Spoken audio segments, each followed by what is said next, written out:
जय हिंद दोस्तों। तो आज की इस लेक्चर में हम लोग पढ़ेंगे इलेक्ट्रोमैग्नेटिक वेव्स, जो कि बहुत ही छोटा चैप्टर है और इस चैप्टर से लगभग 2 से या 4 मार्क का क्वेश्चन एग्जाम में पूछे जाते हैं। तो इस चैप्टर को हम लोग जल्दी ही कवर कर लेंगे और छोटा छोटा पार्ट है जो देख लेते हैं हम लोग। तो स्टार्ट करते हैं। पहला पॉइंट है डिस्प्लेसमेंट करंट। तो डिस्प्लेसमेंट करंट क्या होता है? कभी कभी 2 नंबर का इस पर शॉर्ट नोट्स पूछा जाता है। तो देखते हैं डिस्प्लेसमेंट करंट क्या होता है। डिस्प्लेसमेंट करंट जो होता है, it is the equal to epsilon naught times the rate change of electric flux through the given surface। यानी ये जो होता है एप्सिलॉन नॉट टाइम्स इक्वल होता है rate change of electric flux with respect to time. तो इसी को हम लोग कहते हैं डिस्प्लेसमेंट करंट। इसको आईडी से इंडिकेट करते हैं। तो डिस्प्लेसमेंट करंट क्या था पता चल गया। इसी तरह से हम लोग बढ़ते हैं अगले पॉइंट की तरफ। अगला पॉइंट है modification of Ampere circuital law. तो पहले वाले चैप्टर में हम लोग पढ़े थे एम्पियर सर्किटल लॉ, ठीक है। और इसमें जो मॉडिफाई किया गया ड्रिफ्ट करंट के आने से क्या मॉडिफाई हुआ, तो उसी को इस चैप्टर में हम लोग पढ़ेंगे कि modification of Ampere circuital law क्या होता है। It is states that the line integral of the magnetic field B vector over a closed path is equal to mu naught times of conduction current IC and displacement current ID।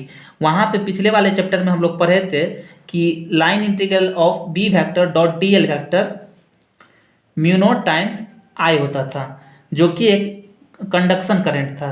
यहाँ पे यही जो formula है इसी में थोड़ा सा include हो जाएगा म्यू नॉट टाइम्स, इसमें कंडक्शन करंट IC और ID जो है डिस्प्लेसमेंट करंट और IC जो है वो कंडक्शन करंट है, यही फॉर्मूला। तो बस इसमें IC और ID यानी I को हम लोग लिख सकते हैं IC plus ID electromagnetic wave के चैप्टर में, ठीक है। तो यही था modification of Ampere circuital law. तो इस तरह से दूसरा पॉइंट खत्म हुआ और इस पॉइंट को एग्जाम में पूछा जाता है, तो देख के जाइएगा। अगले पॉइंट को हम लोग देखते हैं। अगला पॉइंट है मैक्सवेल इक्वेशन, जो कि एग्जाम व्यू से बहुत ही इम्पोर्टेंट पॉइंट है और VVI भी है, क्योंकि एग्जाम में मैक्सवेल इक्वेशन जो है अक्सर पूछा जाता है।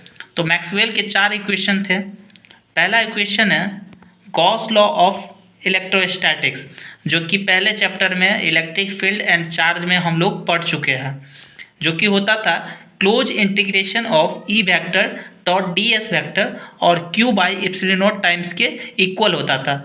तो ये तो पहला था गॉस लॉ ऑफ इलेक्ट्रोस्टैटिक्स। यदि 2 नंबर के शॉर्ट्स में भी आपको पूछा जाता है कि मैक्सवेल का इक्वेशन लिखना है, तो चारों इक्वेशन को आप लोगों को लिखना है। तो गॉस लॉ ऑफ इलेक्ट्रोस्टैटिक्स क्या था? पहला इक्वेशन मैक्सवेल का हम लोग जान चुके हैं। दूसरा इक्वेशन को देखते हैं। दूसरा इक्वेशन है गॉस लॉ ऑफ मैग्नेटिज्म, जो कि हम लोग मैग्नेटिज्म वाले चैप्टर में पढ़ चुके हैं कि close integration of B vector dot DS vector जो होता था 0 टाइम्स के इक्वल होता था। और इसी तरीक़ा से तीसरा पॉइंट जो है Faraday law of electromagnetic induction. Faraday law of electromagnetic induction क्या कहता है? Close integration of E vector dot DL vector, जो इक्वल होता था rate change of magnetic flux with respect to time. और इसी को हम लोग लिख सकते हैं मैग्नेटिक फ्लक्स बराबर हम लोग जानते हैं close integration of B vector dot DS vector. तो इसी फार्मूला को हम लोग ब्रेक करके ऐसे लिख सकते हैं। और इसका जो चौथा पॉइंट है उसको देखते हैं। Faraday law of electromagnetic induction का लास्ट पॉइंट जो कि है मॉडिफाई एम्पियर सर्किटल लॉ। तो मॉडिफाई एम्पियर सर्किटल लॉ, जो कि पिछले वाले पॉइंट में हम लोग पढ़े थे, B vector dot DL vector is equal to mu naught times IC plus ID। यहाँ पे IC जो है कंडक्शन करंट है और ID जो है वो डिस्प्लेसमेंट करंट है। दोनों बता दिए थे कि डिस्प्लेसमेंट करंट क्या हो। तो डिस्प्लेसमेंट करंट को हम ऐसे भी ले सकते हैं, जो कि पहले पॉइंट में ही क्लियर कर चुके थे। अगला पॉइंट है basic properties of electromagnetic wave. Electromagnetic wave का जो बेसिक प्रॉपर्टी है उसको जान लेते हैं। 2 नंबर के क्वेश्चन में पूछेगा तो लिख देंगे आराम से, ठीक है। क्वेश्चन है basic properties of electromagnetic wave. तो इसका पहला point, the oscillation of E vector and B vector field are perpendicular to each other। यानी इलेक्ट्रिक फील्ड और मैग्नेटिक फील्ड दोनों क्या होगा? एक दूसरे के परपेंडिकुलर होगा।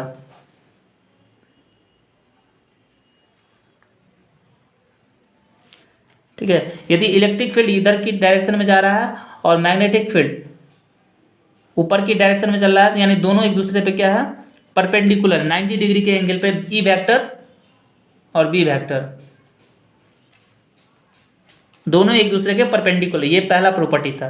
दूसरा प्रॉपर्टी है the oscillations of E vector and B vector, यहाँ से ई वेक्टर इधर की ओर जाएगा, परपेंडिकुलर एक दूसरे के। The oscillation of E vector and B vector field are in same phase, दोनों क्या होगा, एक सेम फेज में होगा। तीसरा पॉइंट है in free space, free space में जो होता है म्यू नॉट और एप्सिलॉन नॉट का जो रिलेशन होता है C = 1/√μ0 × एप्सिलॉन नॉट, ये रिलेशन को याद रखिएगा, एग्जाम में ऑब्जेक्टिव में पूछ देता है। अगला पॉइंट है ratio of electric field and magnetic field, दोनों का जो रेशियो होता है वो किसके बराबर होता है, 1/√μ0 एप्सिलॉन नॉट के बराबर होता है। ठीक है, अगले पॉइंट को हम लोग देखते हैं मोमेंट ऑफ इलेक्ट्रोमैग्नेटिक वेव। तो मोमेंट ऑफ इलेक्ट्रोमैग्नेटिक वेव जो होता है P = U/c, moment of electromagnetic wave जो कि होता है P = U/c।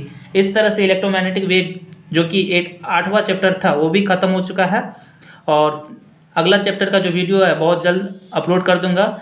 अभी के लिए धन्यवाद, मिलते हैं एक नए वीडियो में।